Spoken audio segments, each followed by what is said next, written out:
Thank you all for coming, and if in the back you can hear me, please feel free to come forward. I promise to bite. Oh, not bite, sorry. But what I want to do is spend about a couple minutes just talking about ourselves, who we are, so you understand where we're coming from.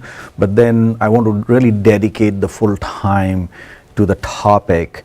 And a lot of people like to hold the questions till the end. I am opposite of that. I actually like to have an interactive session, so if anybody has any questions, you don't need to raise your hand, just start talking, I'll stop. I want to listen to your questions. I want to answer questions because you obviously have real life experiences. I'm going to talk in a little bit more general terms, but hopefully we can solve some of the problems and stuff, or at least get you a little bit more educated on your challenges. Okay, now if I could fast forward this, that would work. Okay, so you heard about this. So we've been in business for 20 years. We were founded in 99. We're headquartered here in San Jose. We're about 300 plus professionals, about 350 people spread across a few geographies. And our services are delivered in over 100 countries. And we are a 24/7 shop. So these are the 4 brands that we market under. Global Upside, which does a lot of the accounting and HR outsourcing work. So from your perspective, the hire to retire, that's the kind of work that we would do for somebody like yourself across the world. The Global PEO Services, or GPS as we like to call it, is a PEO company that provides PEO services, co-employment, employer of record services across 100 plus countries. Mihi is our software tool that allows us to manage our clients to manage their global workforce, one view to the world, things like that. And I'll talk a little bit more about that as we get into some of the discussions. And then Gava, which is our newest launch, we just launched that company separately last month. That is the talent acquisition piece. So if you combine GTS, Gava Talent, and Global Upside, then you have the recruit to retire solution from an HR perspective. So we can help you find the people, we can help you hire them in retire or termination, departure. In terms of the way we look at the world, we look at it in a client journey perspective where, obviously all businesses start with hiring somebody. You need the talent, you need the people. And so that's the talent acquisition piece. Obviously, as you go out overseas, and many times even in the US, yes, you know who to hire, but you may not have the entity set up, or you do not want to have people on your own payroll because of various issues. And some of these are global issues that I'll talk a lot more about later.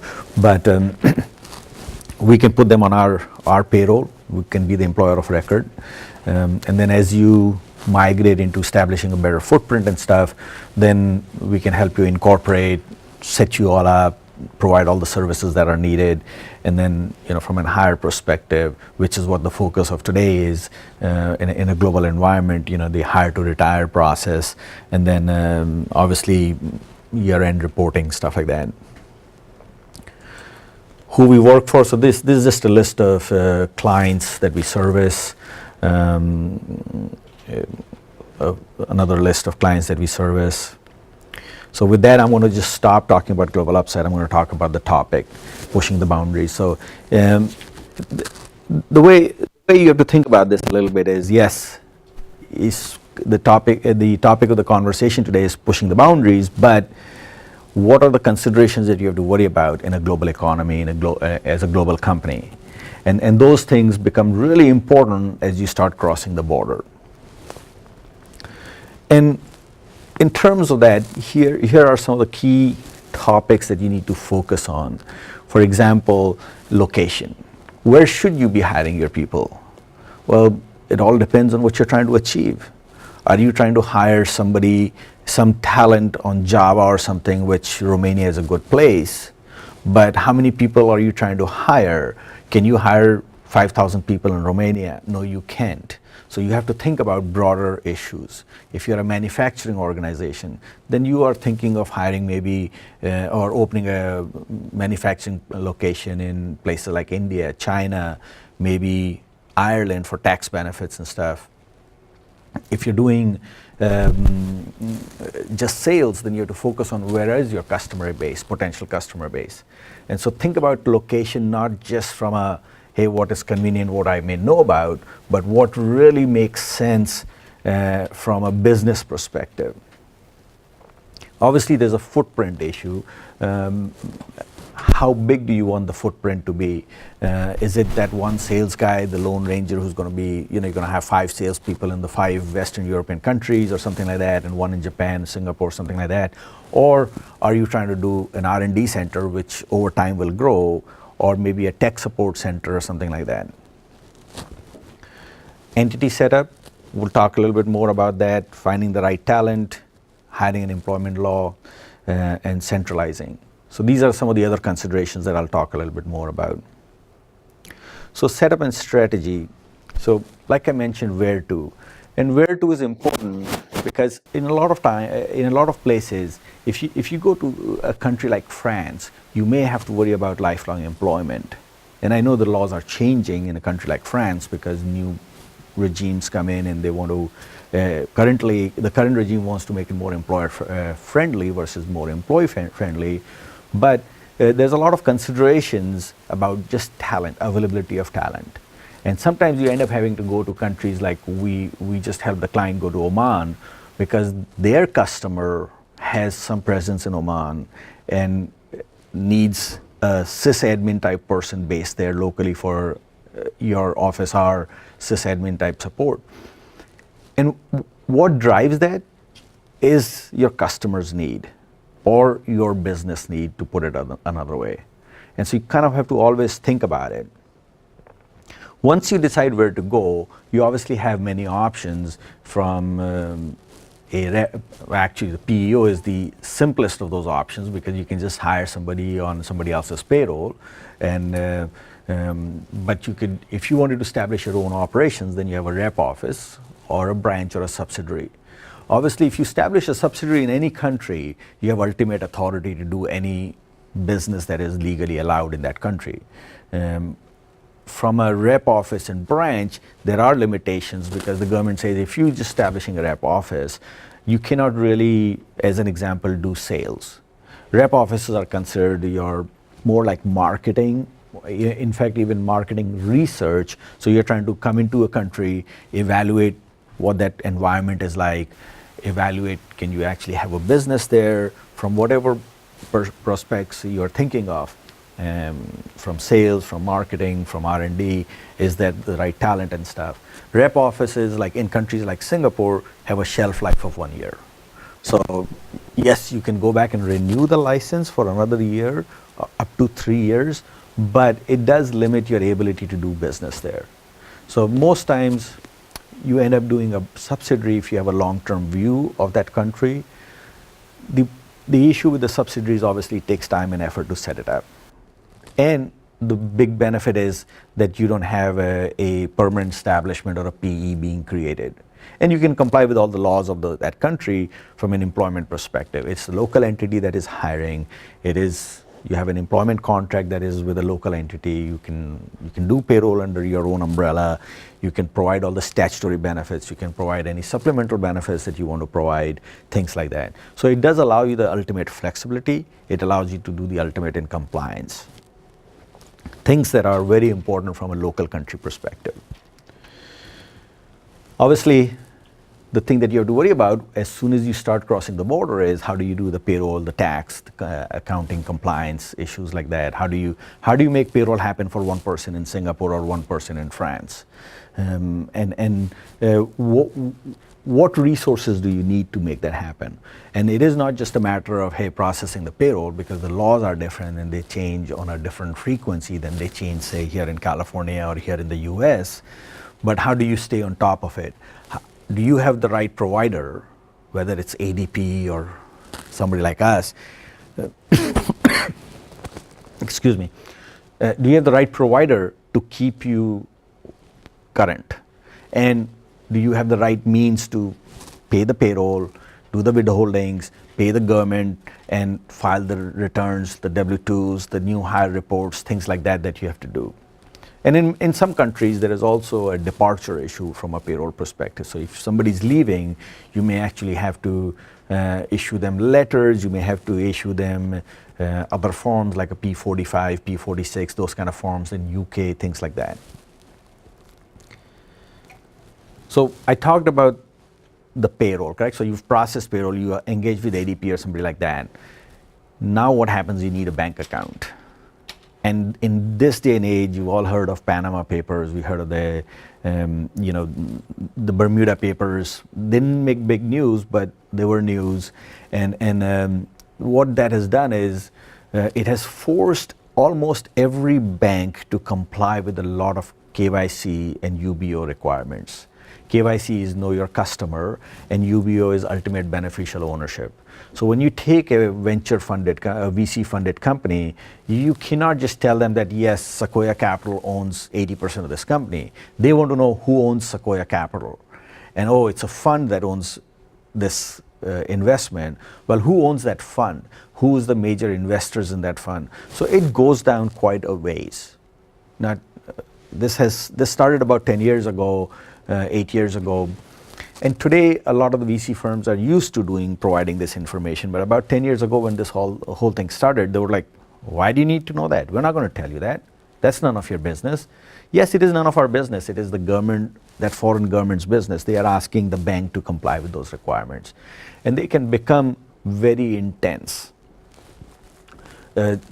Just given the back and forth sometimes you have to do with the company, with the bank, because you send something. Maybe you sent a copy of my passport and it did not scan properly, or the copy wasn't good, or it wasn't signed properly, or things like that. Well, they'll just reject it. It's not their problem because the compliance is your problem. So it puts cycles on things that you really, if you listen to the right people and if you have the good service providers, then you can deal with it. Alternatively, there are companies that provide money movement service. So you can run a payroll in Singapore or France, and in a lot of countries, you can actually make the payments from here, both to the employees as well as to the government. In many countries, you cannot. A best example of that is Serbia. So even if a foreign parent wires the money to a Serbian employee, the net payroll, it creates massive complications for the employee and for the company. So you cannot go into Serbia without opening a local bank account, without setting up the local entity and stuff. Now, Serbia isn't, I'm sure, not a hot spot that most of you are working with, but it is a place where a lot of times companies end up because there was an acquisition. And so the seller had a presence in Serbia. And that's how we've had a few clients in Serbia, where our client acquired somebody that had operations in Serbia. It is a very complicated jurisdiction. And there are other complicated jurisdictions also. It just depends. Like we have a client who's based in Korea. Korea doesn't recognize Taiwan as an entity, as a country. So if you wire money from Korea to Taiwan, especially in Taiwan dollars, then the government of Korea is saying, hey, you're committing fraud by sending this money there. Now you can wire US dollars out of Korea, but then the government of Taiwan says, hey, you're doing money laundering that you're sending my US dollars to us. And so there are all these complications that you need to be aware of, and this is why a lot of times what makes sense is to rely on a professional services firm that does that for a living to help you guide through. Obviously, we've talked about how, where, when, what, but you have to look out to the future, because if you are only going into a country for, say, you want to just go in for 90 days to see what the environment looks like, maybe a PEO is a good solution. If you're going in there because you're trying to investigate, hey, can I actually even buy the land to build a factory and stuff? Well, maybe you want to hire somebody for a year or something like that to do all that analysis, figure it out, how complicated is the leasing process or the buying process or the construction process. But if you don't have, if management hasn't paid proper attention to that vision of where you're going, you can end up in trouble, because it is very easy to incorporate in most countries. It is very hard to liquidate the same entity. So as an example, in Hong Kong, we did an incorporation for a company. They hired a couple of people. Soon one person moved to China, one moved to UK and said, hey, we don't want to work for you. Guess what? Now you have a shell left there with no operations, and they decide they don't want to hire more people. So now you have to shut it down. It costs 3 times the time and 3 times the money to liquidate that. So you kind of have to think a little bit about where you're going and why, and what are your future plans. And what happens if that first employee leaves? And if that first employee leaves, are you willing to invest the time and energy to recruit somebody else to replace that person? Or are you going to just say, hey, let's shut it down? Because in situations where you may actually reach the second decision of shut it down, then maybe what you want to do is explore other options, like a PEO option, because that allows you to then experiment a little bit. And as soon as you hire the second and the third person or the fifth person, then you can form your own company, form your own subsidiary, and bring them on your payroll. And from a management perspective, what is important is how are you going to manage these remote employees? Because now, there's this one guy working in Hong Kong, or pick any country in the planet. Time zones are different. They don't work our 8 to 5. And how do you communicate? How do you manage these people? And what is your expectation? Because if that guy is failing, is it because you didn't provide him the right support? If you didn't provide him the right supervision, the right guidance? Did he ever come to headquarters to get trained as a new hire? Has anybody ever visited him in Hong Kong? And if you haven't done any of these things, whose fault is it that the employee is not working out? Whether he's not making the sales or quotas or whatever it is that he's hired to do. And you see this all the time because people think, oh, just because I've hired somebody to sell in Hong Kong, it should just work. Well, remember, we all supervise people in some capacity, okay? And how often do we talk to them?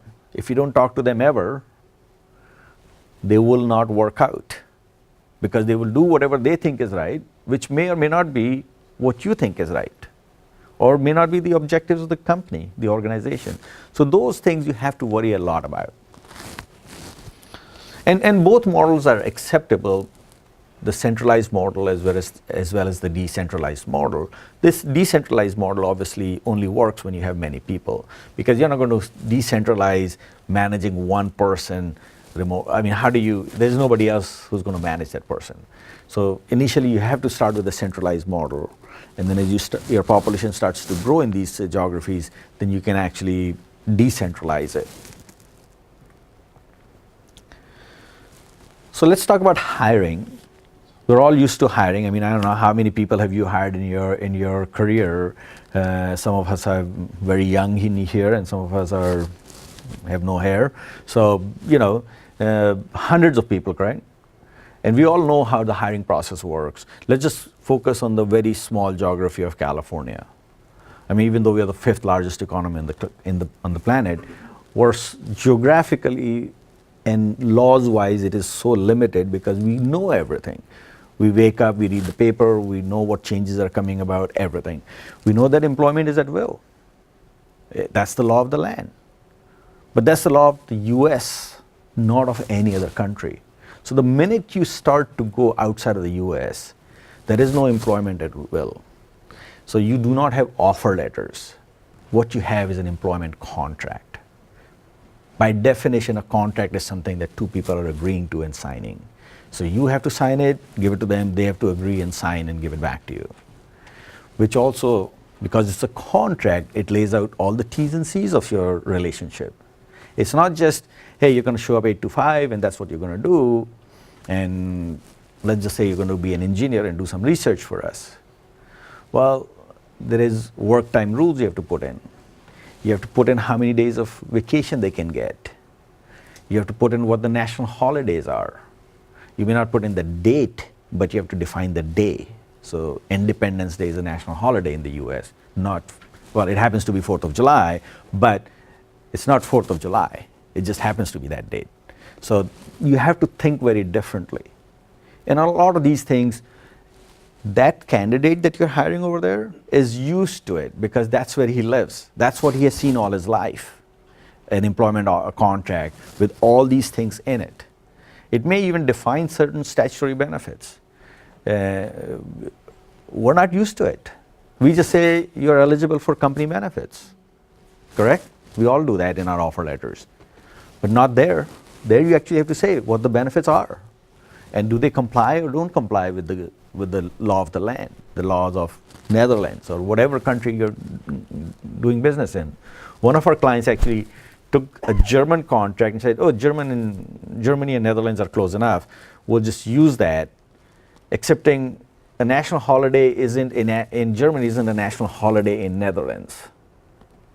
And so you can't just change the name on the front and use it. You actually have to have that local template. And part of that also is that these employment contracts in many countries have a dual language requirement. So if you go to Ukraine, you cannot sign an English-only contract. It's not valid. The contract has to be at least either in Ukrainian or in Russian, the two languages that are spoken there. So these are challenges that you come about in the hiring process. But before you get to the hiring process itself, on the onboarding process, you have to worry about staffing or recruitment. And this is where, you need, how are you going to find somebody in Ukraine? I mean, how many of us speak Ukrainian or Russian in this room? I don't. And well, we actually have a hand raised in the back there, but but even if you speak the language, do you have the means and ability to find the right talent in that country? Granted, you can do a better job on the interview cycle because you speak the language. And this is where you really need a local partner. And what that local partner needs to do is work with you in terms of the job description, in terms of the rules and regulations around hiring.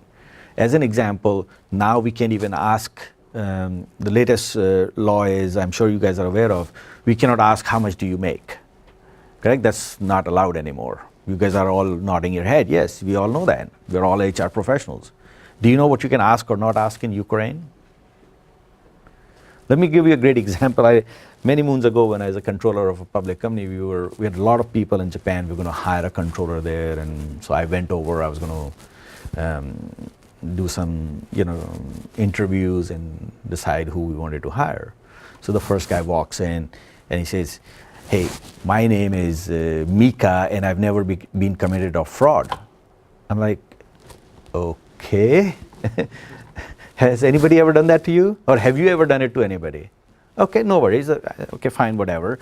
And I had two back to back. So the next person comes in and says, "Hi, my name is Ragu. I've never been committed of fraud."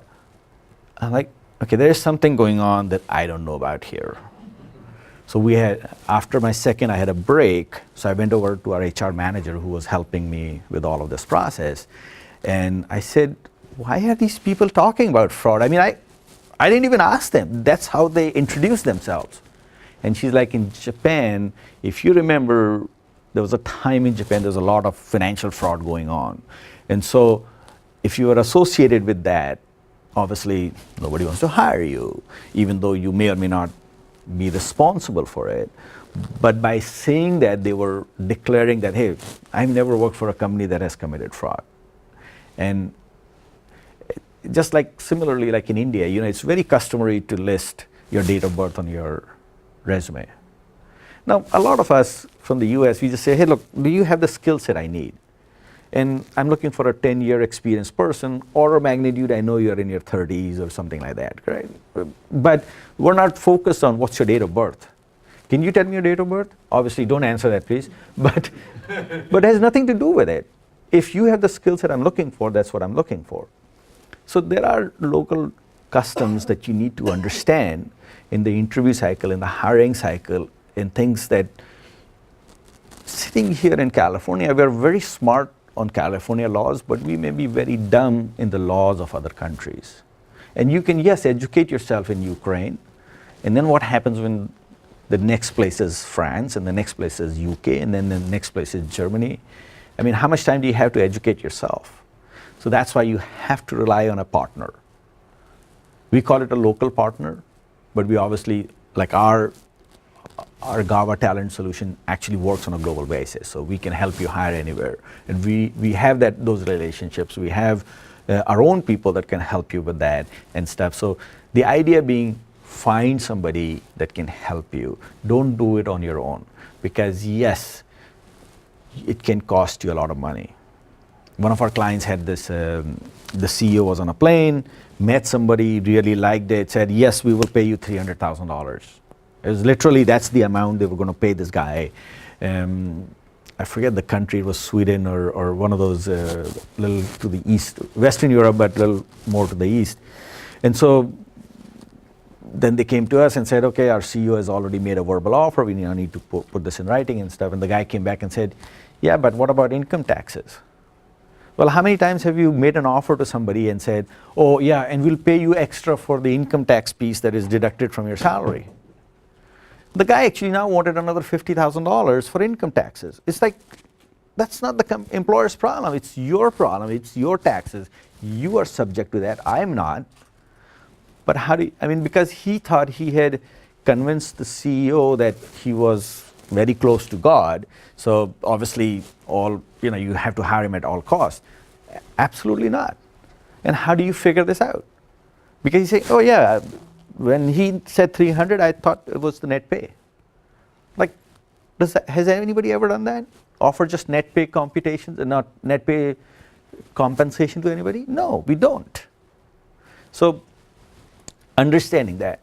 And this goes into sort of that paying too much or too little. You pay too little, well, you may attract the talent, but then he's going to figure out soon that, first of all, why did he take the job at a low pay? But if he figures that out, he's going to leave, because he's going to be very unhappy. You pay too much, well, you're creating the wrong environment in that country for yourself, because as you hire the second person, the third person, the nth person, you're going to have to overpay all of them. How do you know what to pay? And in India, we can buy the Radford surveys. There's a lot of, you can open the Robert Half guide that they publish every year, and you can say, what is a controller working for this size company and, able to stand on his head, how much does he make? Oh, order of magnitude, he makes this much. But how do you know? There is no Robert Half survey in Ukraine or France. There's no Radford survey in most of these countries. So then you again have to rely on that local expertise. Somebody who knows the market and says, yes, if you're looking for this kind of an individual with this level of experience, that is what they will make, order of magnitude. Now obviously some companies want to be on the higher end of pay scale, some on the lower end, somewhere in the middle. And then you can debate that and come to an agreement that yes, if you find this kind of person, we should pay them $50,000, $70,000, $45,000, whatever the number is. The one thing that we forget a lot is about budgeting. So we say, oh yeah, we're going to Ukraine, we're going to hire somebody at $50,000. And we think, okay, we're done. That's all we need. Well, there's a lot of hidden costs here. In certain countries, like in France, the social cost, and a lot of these are socialist countries, but the social cost of employing somebody is about 50% of their compensation. So you are paying $50,000 only, but it's costing you $75,000. And you cannot do anything about it. And this is pre-benefits. So this is just what the government gets and the employee gets. Then there is the benefits piece. Because these are socialist countries, you're required by statute, by law, you're required to provide benefits to these people. And they're defined. And the employee is expecting it. It's not even open for debate. You just have to do it. And there's a cost to that.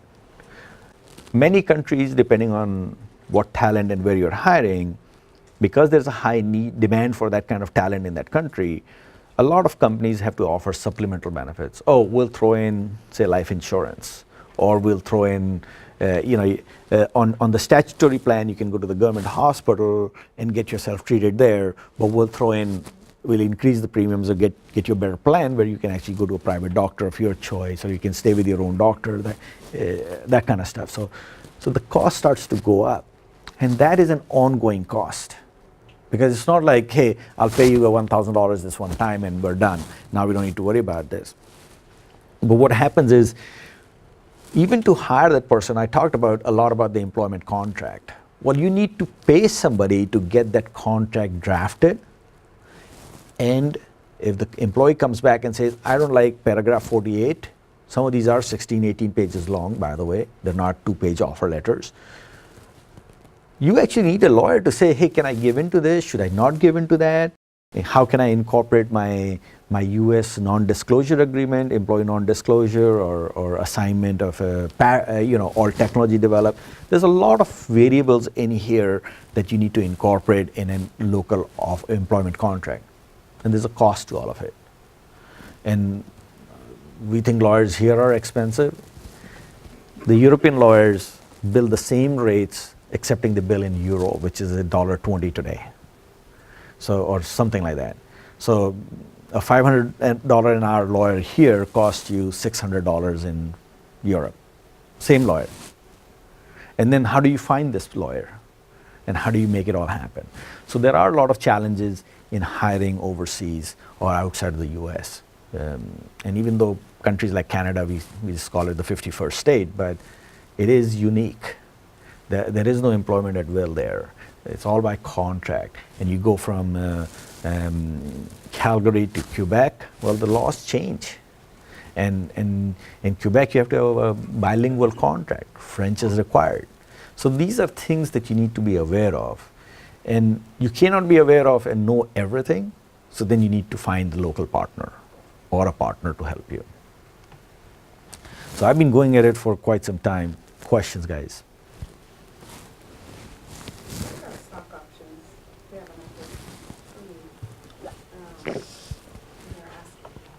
I'm sorry, where is your office, you said?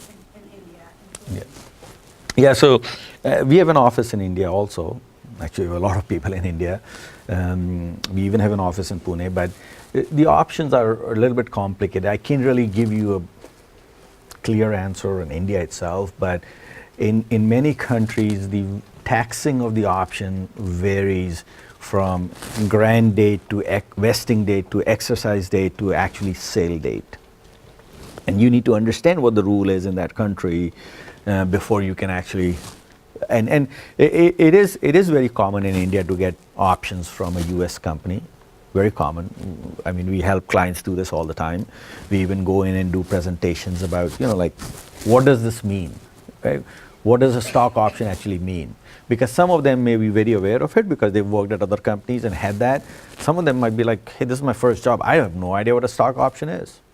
So let's educate the team, let's get them on board, let's talk about taxability, let's talk about what, and some of this, it's okay to advise them. I mean, in the US, you would never advise, when should you exercise an option? You would never give that advice, correct?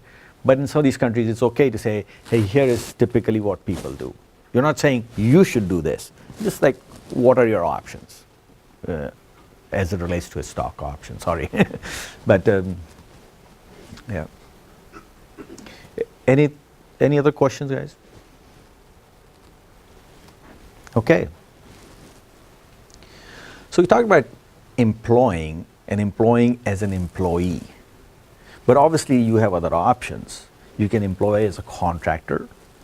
Now we are all familiar with that 20-point checklist. State of California, the feds, IRS has published. Say, what do you need to look at to assess, is this person an employee or a contractor? It's almost the same in every country, even though these countries have really never put out a list. So US is the only country that actually has a list. But your risks as it relates to employee versus contractor are almost exactly the same. The thing that you have to worry about is you can hire me as a contractor in a foreign country today, and my contract might actually say, oh, we're hiring you as a contractor, and we're going to pay you gross wages, and you are responsible for your taxes and all the social benefits and everything. It'll work. It'll work for the longest time, till something goes wrong and you have to terminate that employee. And then what he's going to do is he's going to go to the government and say, hey, I need unemployment benefits, or whatever he's eligible for. Guess what?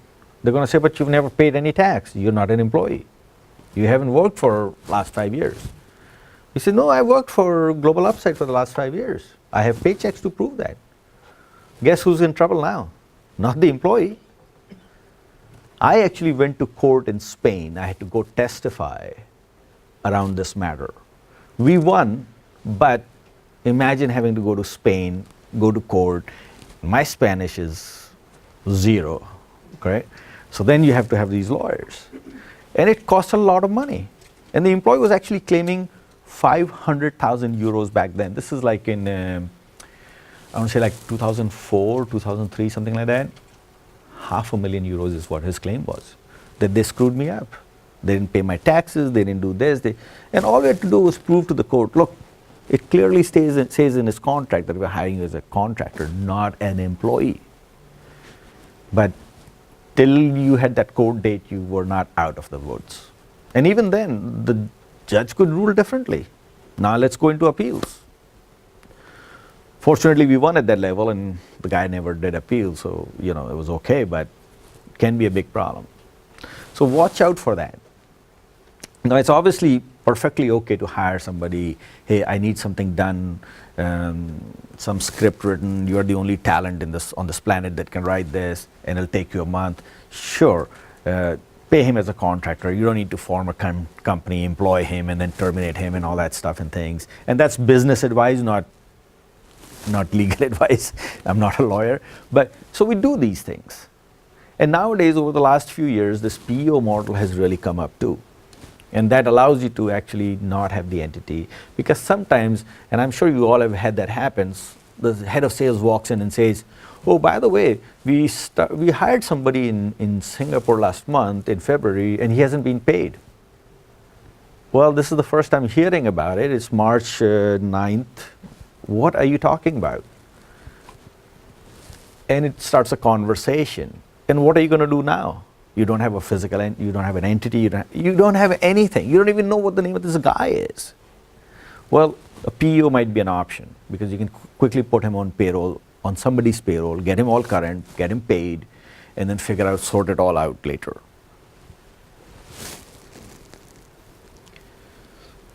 Why use a PEO? So you're hiring as an employee, not as a contractor. That's the biggest advantage. And risk mitigation.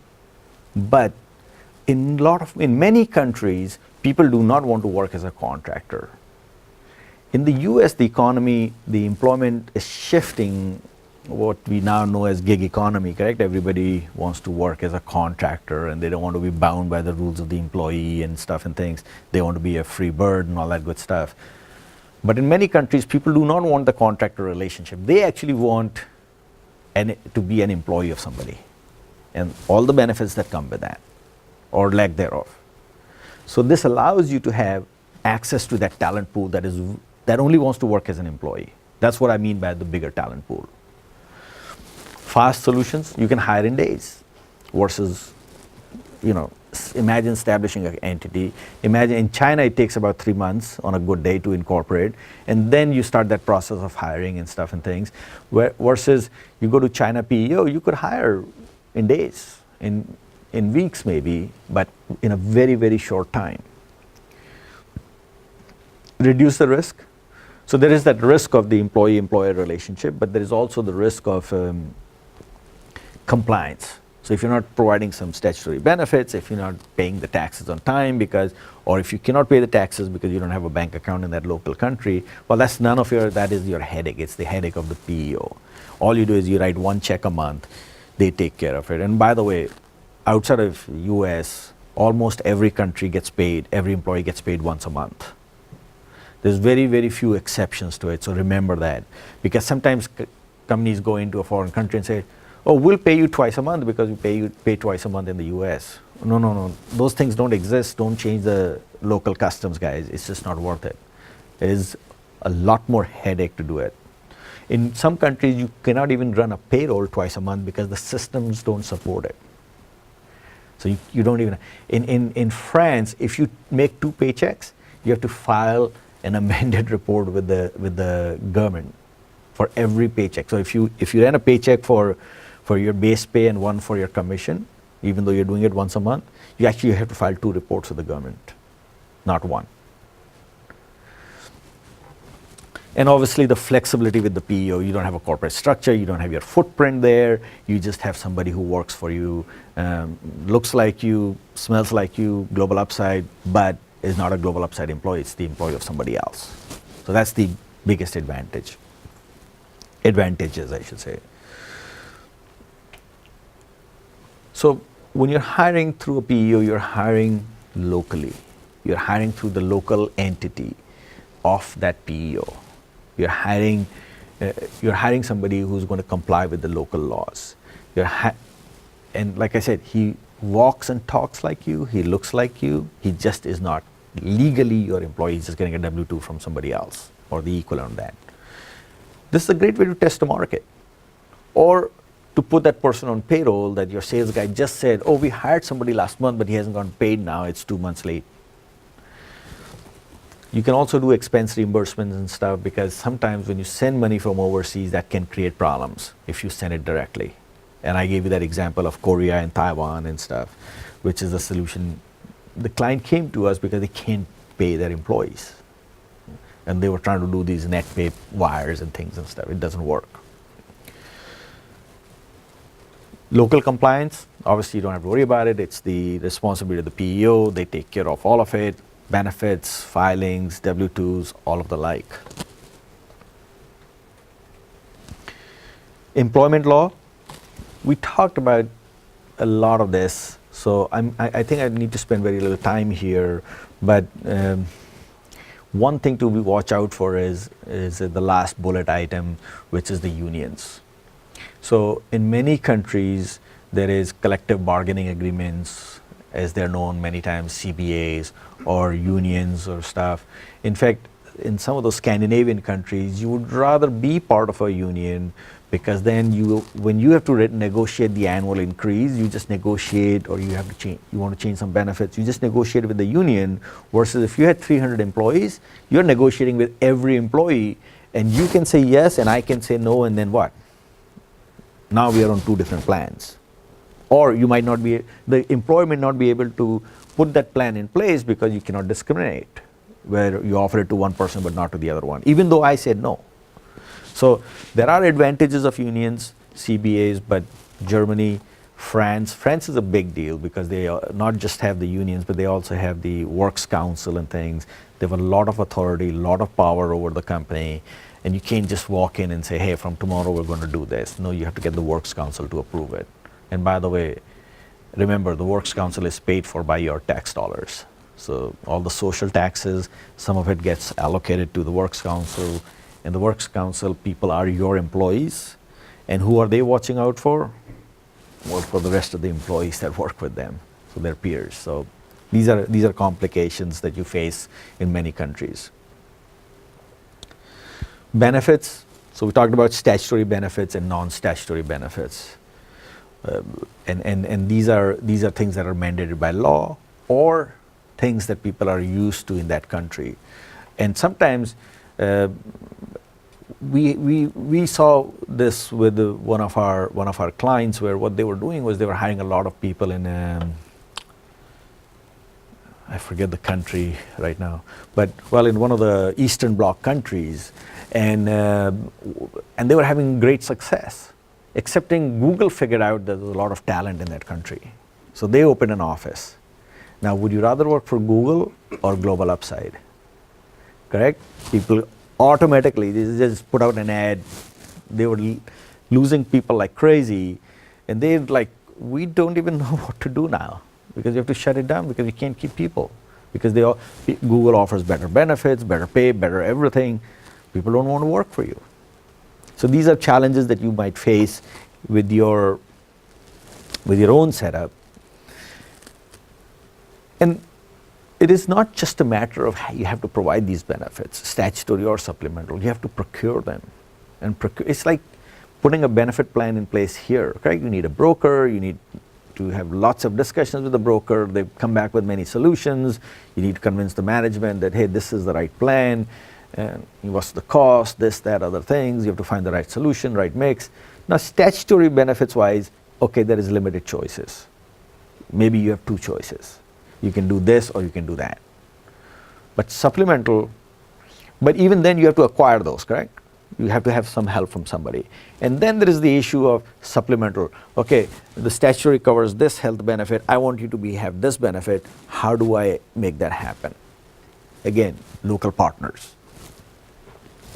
Ongoing management. So ongoing management is a big problem, because hires, terminations, those kind of things, additions, changes. I got married, I have a kid, I lost my spouse, got a divorce, whatever that is. All of this has to happen all the time. Especially the larger your population, the more statistically, the more of these things are going to happen. Smaller the population, obviously, if you have one employee, how much can change in his life? Sometimes a lot, but most times little. And then how do you manage to it? How do you know what that one employee in UK is doing? How do you know his vacation? When did he apply? When did he get approval? When did he actually go on vacation? Did somebody actually record that in a system? And so you need systems to do a lot of that. And this is where our system, Mihi, comes into play. But, and sometimes it's just a simple answer. I need to know when my employee in UK is going on vacation. I, as the manager of that employee. And you as the HR team need to know that. And behind you might be the payroll team that needs to know that. But in many countries, it goes above and beyond that. Because you have to, by law, you have to maintain records of when did I apply for vacation, what happened to it, did I get approval, did I actually take it? And you cannot just say, oh yeah, he had applied in June and we allowed him to take it and take my word for it. And you can ask the employee, he took it. And the employee says yes. No, that doesn't work. You have to have a trail to show all of that. So you need to record all of it somehow. And then expats, right? We've all sent people overseas, or we've received people here. There's the very simple visa issue. Can you go work in Netherlands? Yes, you can go and stay in Netherlands for 90 days without having to worry about too much, but you can't really work there without a work permit. The rules are the same across the planet. If you send somebody on a longer extended stay, then you have wages and double taxation. And what happens if you send me to Netherlands and I get terminated while I'm there? Is the company responsible to bring me back? Are you going to pay me severance under Dutch law or under US law? And where will you pay me severance, in Netherlands or here? And are you going to do tax equalization and things like that? And people say, oh, don't worry about it, we'll just deal with it later. Yeah, absolutely, you can deal with it later at a higher cost. Because once the employee figures out how much it costs to go out there or live out there and all that stuff and double taxation, he's not willing to subsidize the company at all. And I'm not saying that we should live on the earnings of our employees, but proactively we have to manage to it, correct? And you need to have that knowledge base. How does double taxation work? And how do we build an arrangement around it? A secondment letter, as it is commonly known. How do you build that? How do you make sure it all happens properly? So that employees' expectations are laid out, the company's expectations are laid out. If something goes south, you know how to execute to it without having to worry about what do we do now? And what is he going to ask for now that he's living in France? When I was a CFO, I used to kid with my CEO. I said, hey, if you ever decide to fire me, just move me to France and then you can fire me anytime. Because it's the severance there is based on longevity with the company, your age, your marital status, your number of kids. I mean, we don't consider any of those things here. So I would rather get laid off in France than here. But did you agree to it in advance that you're going to get laid off in under French law or under US law? We'll bring you back and we'll lay you off here. There you go.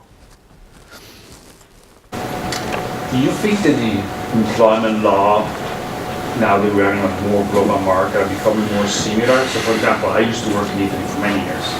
For example, the severance example, I know a company that pay years of severance. So a company laid off people and pay severance for 7 years. Yeah. That's unbelievable. Do you think in the long run, the employment law are becoming more similar? For example, now with the European Union, or every country still has its own difference? When you look at the European Union, even, and for the moment, if you just look at France, France was a very socialist country, okay? And we all heard horror stories about, oh, you hire in France, you're hiring for life. You can never terminate. Okay, there was a lot of truth to it, But there were ways to terminate people, and we have done it. I have done it. I have actually another person here, Mary Lemons, who's our VP of HR Services. She has done it. We laid off a ton of people in France. And the current president is trying to change that. He's trying to say, hey, look, we need to be more employer friendly, so more businesses come in here, we have a better economy. And France is the number 2 economy in Europe, you know that, right? So they're trying to make it grow better, faster, all that good stuff. Will other countries follow? I seriously doubt it, because this is such a, think about it for a moment from my personal perspective, right? If I live in France and I have all these benefits, why would I be willing to give them up? Just because we have a new president? And I have a job, I could care less what happens. A lot of it is self-centered approach. So even when you look at a union of like the European Union, you might see some level of marching to the same answers, but very little of it is my expectation. But you get out of EU, you get out of, say, individual countries. Why does Afghanistan care what the rules are in UK? They don't. Because what are you going to do in Afghanistan when you get there? You got to follow the local law. And if you have a reason to go there, and the reason I brought that country up is because we have actually 2 clients that we help in Afghanistan, believe it or not. But once you go there, you have to follow the local laws. They don't give a damn what the laws are in US, even though a lot of the money in Afghanistan right now is coming from the US. And so it changes, it doesn't change their thinking, it just, okay, we've got your money, now you come in here, you're going to help us out, just follow our laws. So I don't think that in the near future they're going to change. And you know, the world is getting more divided, not coming, you know, to a point of conclusion, you know, so I don't think that's going to happen. That's my personal view. Anything else? Where did you say you worked before? Italy. Yeah. I'm actually going. The example you did, it's perfect, you know, for example, you know, tax 50%. For example, when I had to explain my friends that still live in Italy, they might employ me at will, so they don't understand it. They ask me, so what's your contract? It's a contract. It's very different. So yeah, that's... Yeah, you could actually not go to work today, correct? Yeah. You could just call in and say, I quit. Then that's okay. I mean, maybe not morally okay, but etiquette-wise and whatnot, but it's okay. I mean, sure, you didn't show up. So, yeah, I'm actually, by the way, going to Milan in about 4 hours, 5 hours, so. So, in the situation of an M&A, here are many things you need to worry about. And what happens is, a lot of times what we see is that the seller, the person, the company you're buying this entity from or this employee base from has very little motivation to share information. Sometimes they can't even share because of GDPR and, you know, confidentiality, data privacy issues and things like that. But most times they can, but they'll put up some kind of a wall to not share. They won't get on the call. You schedule a conference call, they won't get on it. You send an email, they won't respond to it. So there are a lot of challenges that you have to worry about. And then you also have to worry about, okay, very cooperative seller. One of our clients bought a division of GE. I've never seen a more cooperative seller. You call them, they would just tell you, give us 2 days, give us 5 days, but then they would deliver. Every little piece of information you needed, you would get it. However, in a lot of these situations, what you have to worry about, now that they're sharing, you have to match the benefits, whatever GE provided. Now, GE is a very large company. We all know who they are, right? Their buying power is not the same when you're buying 50 people of theirs in some country. Pick any country in Western Europe. They might have 5,000 people and you have 50 now. You may not be able to actually match their benefits. So you have to very proactively think about these things. How are you going to make that happen Monday morning when they become your employees? And how do you normalize, equalize that? So those are real challenges. And then there's local quirks. One of our clients bought a division of a Fortune 50 company, and in China, long story short, all the complications that the Fortune 50 company had and everything, the employees demanded that they get terminated. and rehired. You know what that means, really. They want that severance. Though nothing will change Monday morning, they will have the same desk, same equipment, same everything, same boss. Just the owner will change, and the name on your paycheck will change. But they want that severance. So these are complications that you need to understand.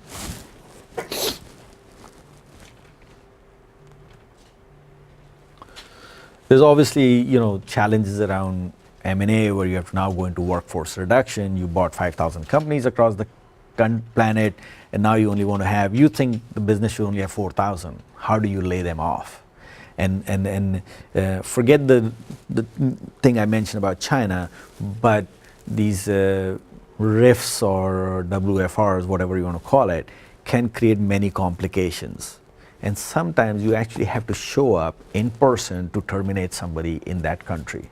You can't just do it over the phone or through any email or through a FedEx delivered letter. You actually have to show up and talk to them. In countries like Brazil, you actually have to file a bunch of paperwork with the government, get the government's approval, and you have to file last 2 years of pay stubs. This is not like, hey, here's an application, this is what we resize the business, we are 500 people, we now only need 350. No. For all the 150 that are getting laid off, you have to compile a dossier and submit it with your application, and the government will look at it one by one and say, oh yes, Ragu can be terminated, but Mary cannot, because whatever, who knows, local laws. So, and obviously change management in an M&A situation, change management is a big deal. We talked about stock options a little bit. How do those carry forward? What happens to their old stock options? When are they taxed? Whatever. Have they already paid the tax on it? Do they need to pay tax on that date of acquisition and things like that? Exits. So I talked about it briefly about terminations. Terminations being the broad term for anybody who's leaving for whatever reason. There's a lot of rules around it in terms of what do you need to provide with them and stuff like that.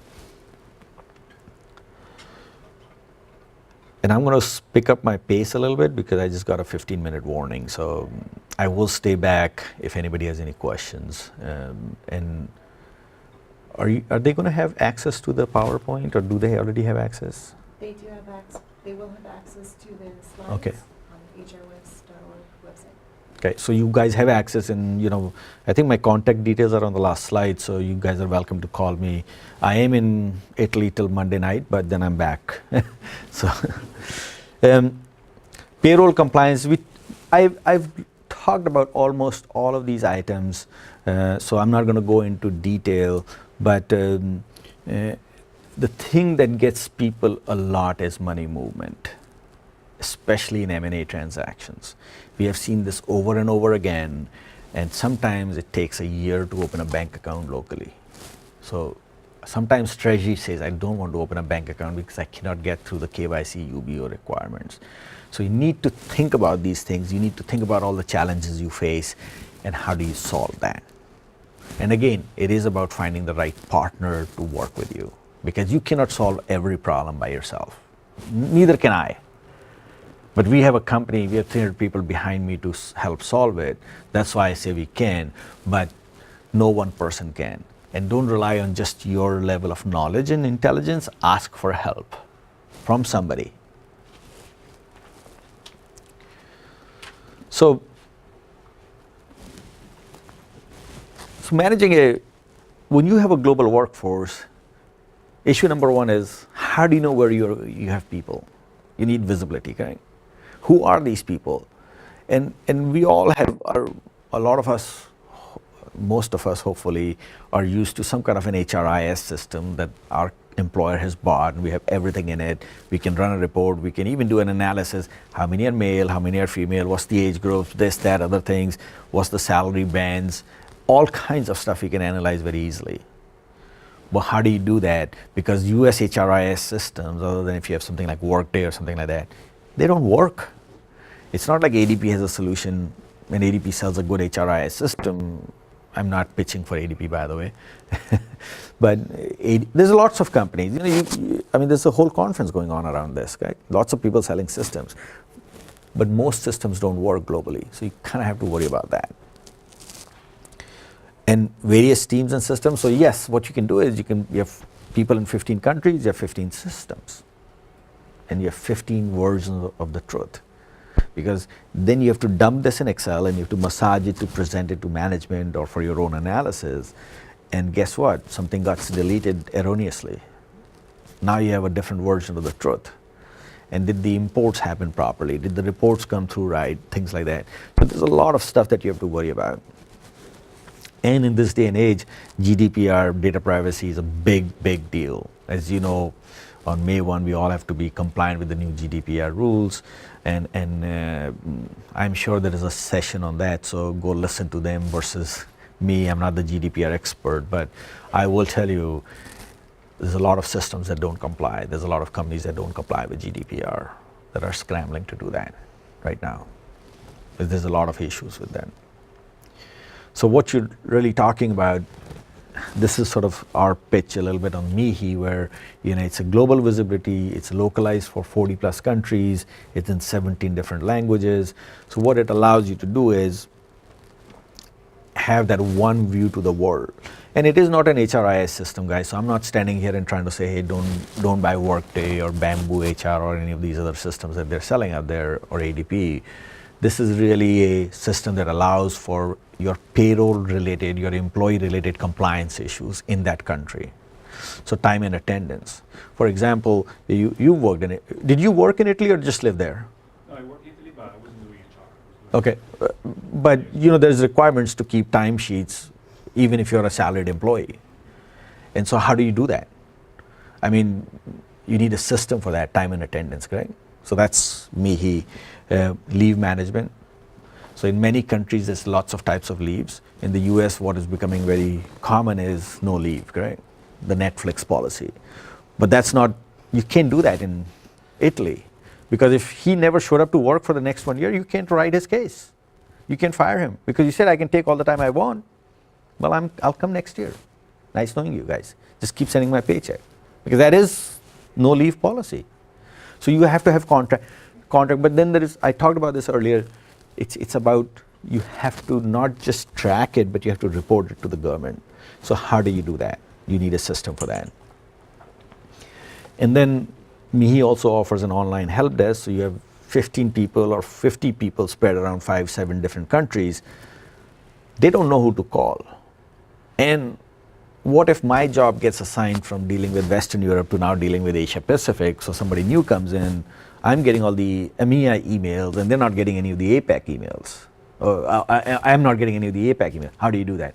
Well, you have a system, it's a portal, self-service, employee logs in, puts in their request, hey, I have this question, I didn't get my paycheck, pay stub last pay period, can somebody please send it to me? Sure. It doesn't matter who the HR rep is, it doesn't matter who's running the HR function in the back. It allows you to just respond to that properly. Change in personnel, change of all of that doesn't matter. And obviously it's a portal for your benefits. So in this case, a Chinese employee has different benefits than say the employee based in, I'll just pick Taiwan as the neighboring country, or pick France, very different benefits. So a French employee sees the French benefits, they can apply for it, they can say, hey, I don't want a car lease, I don't want to get a car, even though I'm eligible for it, doesn't matter. But I have a parental leave benefit, I want to avail of that because I just adopted or we had a birth in the family or whatever. So you know what your benefits are. And it's a central portal and you can modify, tweak it as appropriate. So who are we? You heard a lot about complexity on the planet from an HR perspective. We're the ones that solve that complexity. And obviously, our role is a little broader than just HCM in finance and accounting also. HCM is obviously the world we are all operating in here at this event. So with that, thank you, and I'm here to take questions. Yes? You mentioned about PEO. So what are the exact services that a PEO covers? Like what does it do for a client or client? What does it do? Yeah, so what a PEO does is, so let's say you find a candidate in, I'll go back to my example of Singapore. You call up the PEO and say, hey, I have this candidate I want to hire in Singapore. They will issue an employment contract under their name. Let's just call it Global PEO Services, because that's the name of our PEO services. And that employee is now employed by Global PEO Services Singapore, because you have to have a legal employment for that person, correct? And then we will also, so we're taking the contract issues off your plate. Then we're taking on all of the issues around benefits, statutory benefits, supplemental benefits. And what supplemental benefits you offer may or may not be open solely up to the employer, because the PO has to comply with the local laws, which means if I offer you life insurance, then I offer all of my Singapore employees life insurance. I cannot discriminate. But then what we do is, if let's say she wants to offer life insurance to her employees, then I can do it for her by doing extra compensation or things like that. So we have ways to accommodate things like that, where your benefits are different than her benefits versus her benefits, even though you're all under my Global PEO Services Singapore entity. And then we're obviously doing the payroll. So on a monthly basis, we process pay, we issue a pay stub, we do the direct deposit, and then we pay the taxes. And whatever the onboarding, offboarding requirements are in terms of reporting to the various government authorities, we will do that. Obviously, at the end of the year, you would get a W-2, the equivalent of a W-2 in Singapore in this case. So it's really a very comprehensive employment and payroll solution. What you still have to worry about is managing that employee, because he's, after all, your employee, so you have to manage that person. Yes, as and when HR issues come about, hey, I have this change in my status, marriage, divorce, births, all of that then goes to the PEO, and their benefits would adjust accordingly. So, what else? What is the employer's compliance burden? Well, the employer actually has very little compliance burden, because what they have to worry about is obviously identifying the candidate. But, and you know, if you want to review the contract, even though it's not between you and the employee, it's between the PEO and the employee, you may want to take a look at it as to what are we committing to. And obviously you have to pay your monthly bill so that we can pay the payroll. It's not any different than if you were on TriNet. Obviously, TriNet offers all the benefits. They offer that help desk. You can call, you can submit your forms, you can do things. The PEO should offer you all of that. And this way, the employer really has to then manage the people and make sure that they're doing whatever is required to do. And if things aren't working out, then you do have an obligation to inform the PEO of possible termination, or a performance plan, or whatever that is, whatever that process you want to follow, because then you have to work with the PEO on that, because you can't just fire somebody because they're not your employee legally. I mean, they work for you, but they're not legally your employee, so you can't just turn around and say, hey, you're fired. No, you can't do that. And in most countries, like I said, it's an employment contract issue, so you can't just wake up and say, hey, don't come from today. You can't. Right? I have to give you proper notice, severance, this, that, other things. So there's a lot of rules and regulations that you have to follow, and you have to partner up with your PEO to say, hey, this guy isn't working out, how do I deal with it? What do I need to worry about? How do I make sure that everything happens? Because you don't want to get into legal trouble, right? Because if something goes south, yes, the PEO is going to have to go to court, but you are a co-defendant, even though you're a co-employer. So.